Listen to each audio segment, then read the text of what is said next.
Look around. The way you dress, the way you speak, the way you even sit in a chair, most of it isn't original. You copied it. We all do. Humans are wired to imitate. But here's the truth. We don't copy because we're lazy. We copy because our ego is terrified of standing alone.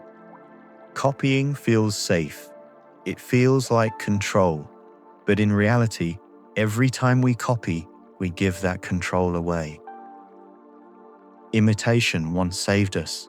Your ancestors didn't survive by reinventing fire.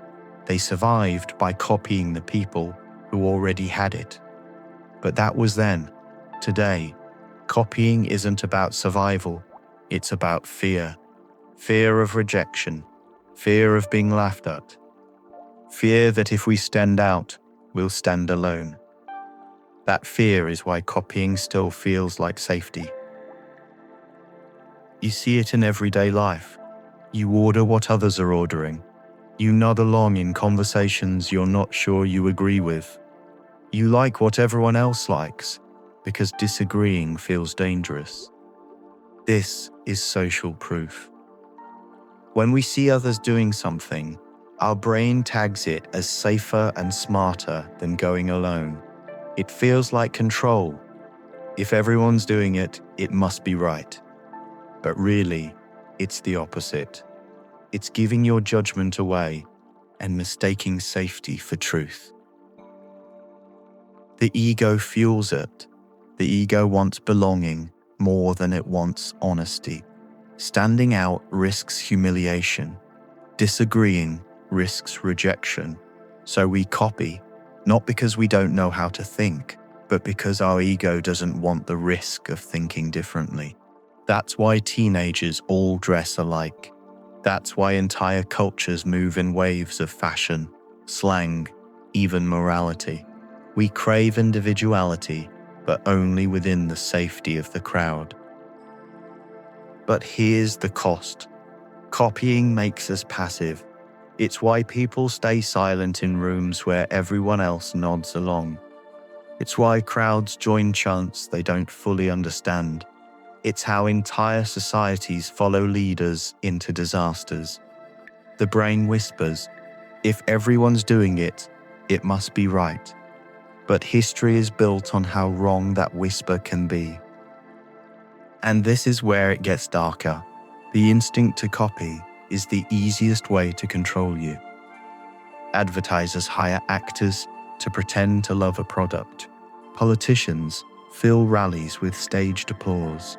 Social platforms show likes, followers, and trends, not to inform you, but to trigger your fear of missing out. And neuroscience explains why it works. When you watch others act, your mirror neurons light up as if you were doing it yourself. You don't just see behavior, you feel it. And then you copy it. This is why conformity spreads faster than truth, and why entire cultures can be steered if everyone is too afraid to break from the group.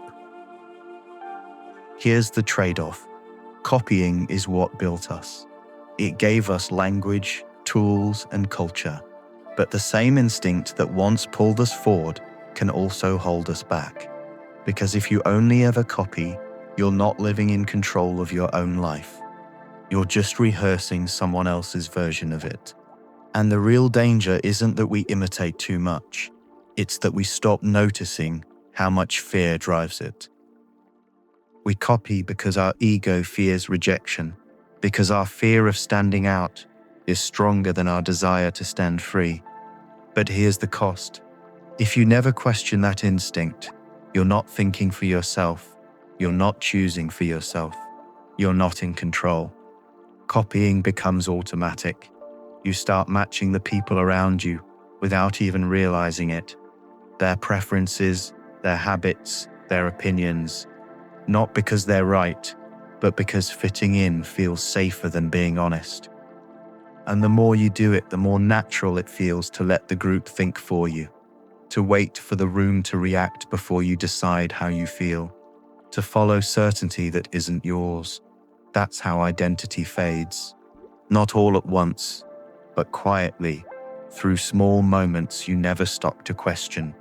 You're just following the crowd and mistaking fear for choice.